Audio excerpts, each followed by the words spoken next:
Hello, and thank you for tuning into Noir Histoire. I'm Natasha, and today I'll be sharing my experience at the Center for Civil and Human Rights.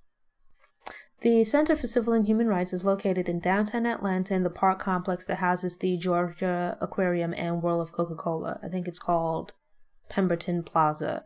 I visited the museum in February during the period covered by the Coca-Cola Foundation's free admission grant. Spread across 3 floors, the museum focuses on the civil rights era, global human rights, and features special exhibits related to these topics. You approach the building and there are 2 huge water sculptures made of glass and metal that contain quotes from Nelson Mandela and Margaret Mead. The exterior of the building is beautiful and features rectangles of varying shades of brown and tan. The water sculptures in the building have both smooth curves and also dramatic angles that combine to create an architecturally striking entrance. I tried to enter through the doors on the lower level, but because of the special admission, I I had to walk up the curved steps along the side to the upper level entrance that faces the other Pemberton attractions. The museum uses time tickets, and due to the free admission, I had to wait about 45 minutes to enter. The staff was actually very efficient at distributing tickets and moving people through security, but the delay was caused by the museum being, in my opinion, relatively small, having a lot of free admission visitors and kids being out of school for winter break. I imagine the wait would be shorter and the building less crowded at other times of year. Rolls down like water, the American Civil Rights Movement. When you enter the museum from the upper level, you're greeted by a comic book art installation. The staff will most likely suggest you begin with the permanent civil rights exhibit, which is, from the Pemberton level, it's the first floor, but it's actually, I think, the second level in the museum. There's a doorway featuring 2 wall-size collages of colored versus white images that welcome you into the civil rights exhibit. Everyone looks happy in most of the pictures, and they show moments from everyday life as well as special social occasions. I didn't see a wall placard nearby and really didn't get the significance of the murals in light of the rest of the museum. They're just like regular pictures. Felt like you have black people on one wall and white people on another. Sweet Auburn is a historically black neighborhood in Atlanta that is home to several historic landmarks. Due to segregation, black people were relegated to certain areas of the city and couldn't patron a lot of mainstream businesses. As a result, black entrepreneurs started their own businesses to serve Atlanta's black citizens. Sweet Auburn Avenue became a hub of the black business and social world with a strong presence of black-owned businesses, churches, and venues. The museum has a historical survey map that shows the neighborhood's layout, so you can see the cross streets and things like that. I find maps, cityscapes, and historical photos really interesting, so this was actually one of my favorite parts of the exhibit. There are photos, text, and audio info about 8 or so of the neighborhood's landmarks. The experience provides a trip back in time while looking at a part of the city that you can still drive through and drive by. Segregation was a Southern institution that was created and enforced by government and law enforcement. If there ever was an example of institutional racism, this was it. Jim Crow laws are displayed, explaining the myriad ways that black people were legally disenfranchised and socially ostracized from mainstream society and resources. This section of the exhibit features photos and profiles of 8 prominent segregationists from throughout the South who were governors, senators, and other elected officials. It provides quotes about their ideologies as well as blurbs about their most notable segregationist activities. Some of these elected officials aren't as well known, but the display does a good job of explaining how they earned a place on the wrong side of history. There is also a stack of video monitors designed as old-fashioned TVs with dials that actually show recordings of their racist and idiotic rhetoric. I wasn't alive at this time, so it's one thing to read their words, but something else to actually see and hear them in action. Atlanta kind of developed a program to differentiate Atlanta from other cities in the South by adopting the tagline of the city too busy to hate, meaning that Atlanta was more focused on progress and moving forward, commerce and business compared to some of the other cities. So they didn't have time to, devolve into the more violent reactions to the attempts at integration. So essentially what they tried to do was to develop an image of Atlanta being more moderate and progressive than other southern cities. The reality was that city leaders were worried about the impact that violent reactions to desegregation would have on Atlanta's commerce and perception elsewhere around the country and around the world. There's a bit of honesty in admitting that behind the scenes negotiations took place largely out of commercial concerns rather than true concerns for humanity or being equal or out of some moral obligation. It was more so out of commerce and business interests. But from the explanations given, it seems that most of the politicians were lukewarm opponents or even in some cases supporters of segregation, but they saw the reality of, continuing to keep a hard line on segregation, the negative impact that it might have on commerce and business. Like the tides were kind of turning and they couldn't hope to be a part of the business world at large and beyond the South if they, clung to the practices that had been in place for, at that point, about 100 or so years. They just sort of had to get with the times. I was kind of conflicted about this display. You had white politicians and business leaders who developed and pushed the idea of Atlanta being more moderate and progressive than other southern cities. From the explanations given, it seemed that most politicians were lukewarm opponents or even supporters of segregation. But yet, you have it where there's a spotlight on these people's contributions, right? Like they're maybe not heralded, but at least acknowledged for their contributions or their participation in this period in Atlanta's history. And I don't know. I felt conflicted about that, right? Like they didn't really risk their lives for much of anything, right? Or maybe not explicitly so, right? Like their lives were never really in danger or anything like that. I don't think anybody was going to kill you because you were trying to, operate in Atlanta's best interest with regards to business. But they're kind of applauded for their contributions. But you then have these civil rights activists on the other side of the equation whose lives were threatened, who were facing injustice, who were, sacrificing to actively participate in bringing about change. And they weren't just trying to temper or, moderate the risks of things getting out of hand. Like they were putting themselves at risk, putting their livelihoods at risk to bring about change both in their lives and the lives of the Black community and the community of Atlanta at large. But yet these politicians who aren't really risking much of anything, maybe votes or something like that, are given pats on the back, or what I interpreted as given pats on the back for doing what should have been done and actually should have been a given and rather unnecessary.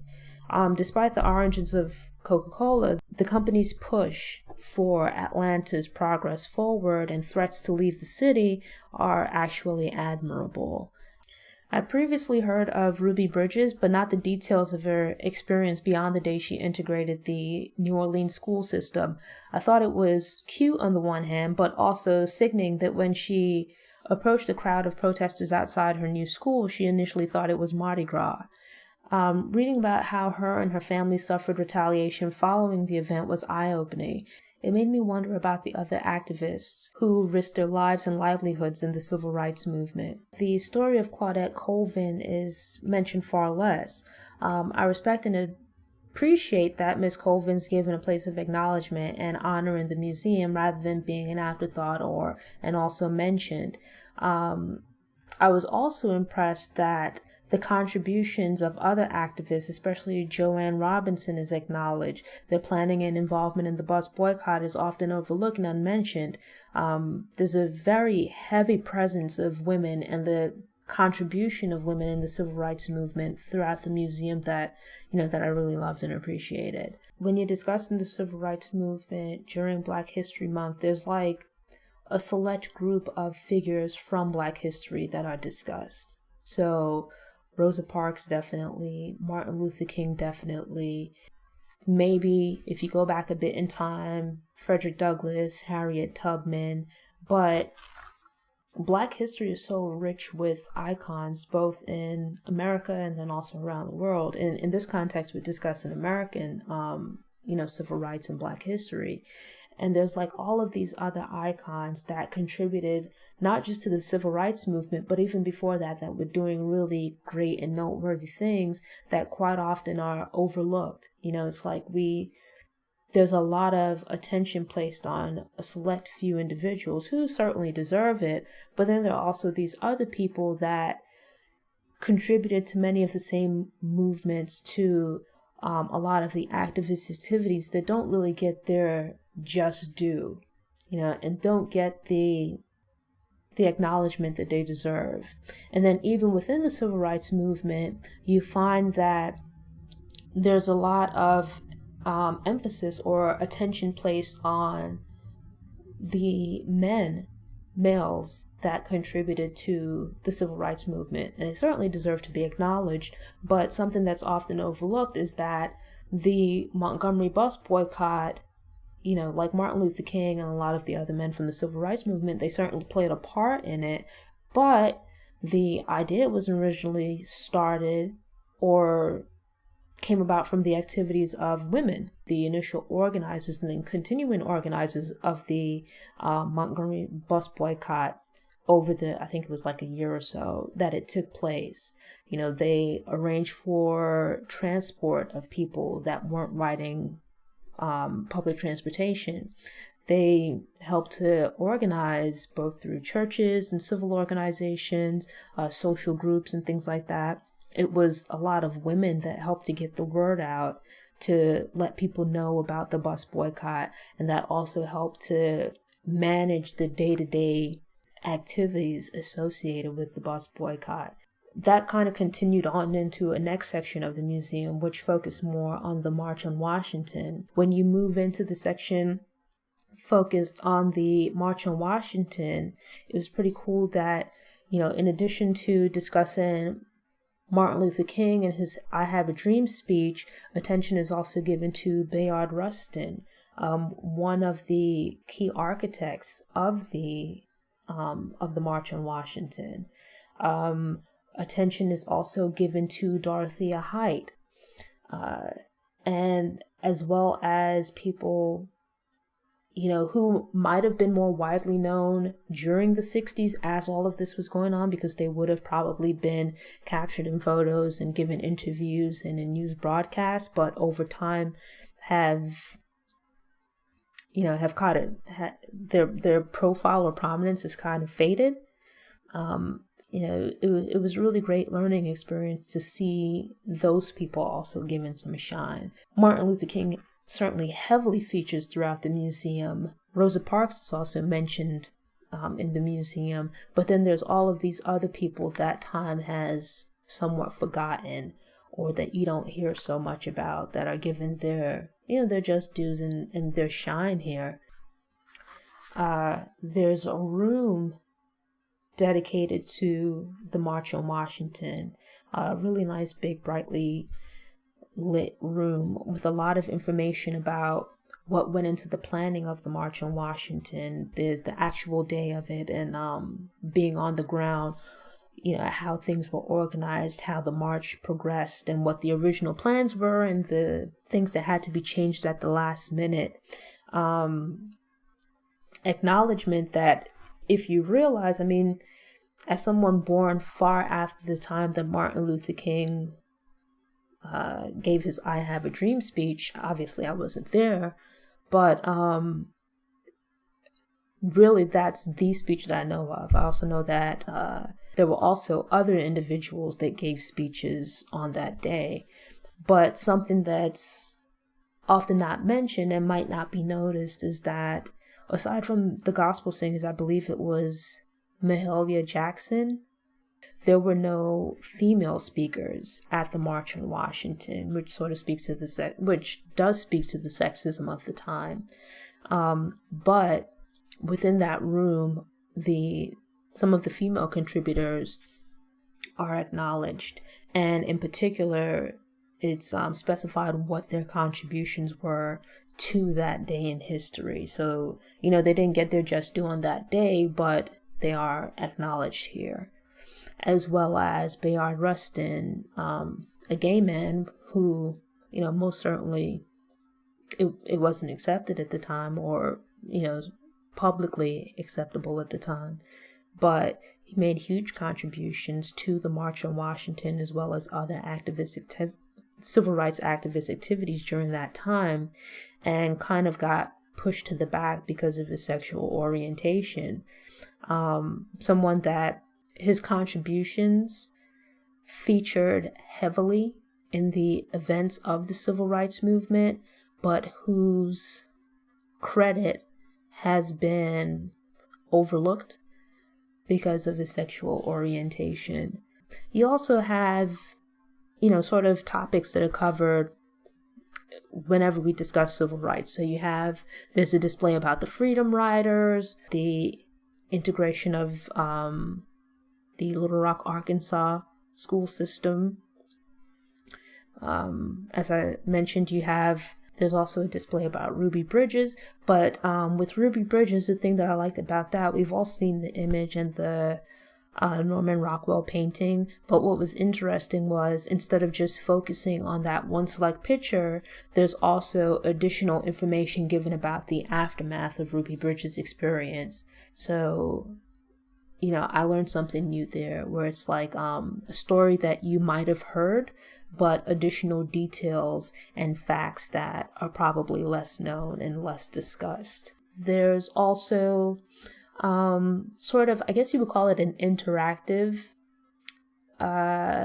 display related to the sit-ins. So, like you have the sit-ins where people would go into, whether it be restaurants, or I think like Woolworths was one of the places, a lot of these department stores and diners, eating establishments, bus stations and train terminals that were segregated, where you'd have a white waiting area and a black waiting area, or, you might just have one service area, but, black people weren't served there. So you had these activists that would go into the segregated counters or service areas and request service.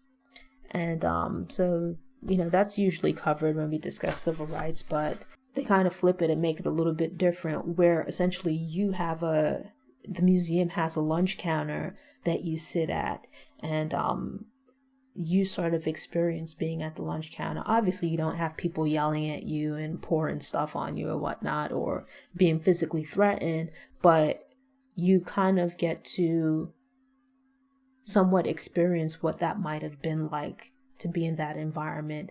And I think there's like headphones that you put on, and there's like some audio and things like that, giving you content that is pretty widely known, but just in a new and different way. So I thought that was like a really great approach to educating people about this time from history, but not the same old.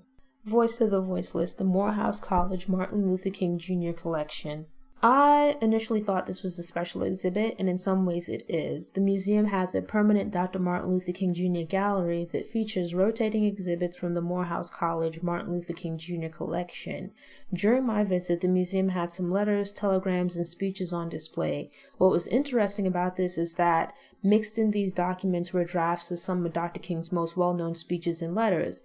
I Have a Dream, Letter from Birmingham Jail, etc. I honestly didn't have the patience to read each and every letter, and there were also a lot of other people in the exhibit, but I appreciated the significance of the documents on display. As a side note, I was intrigued by Dr. King's transcript. Young Martin Luther King Jr. grew up to be an incredibly accomplished man, but I think my mom would have had some things to say if I'd brought some of those grades home in school.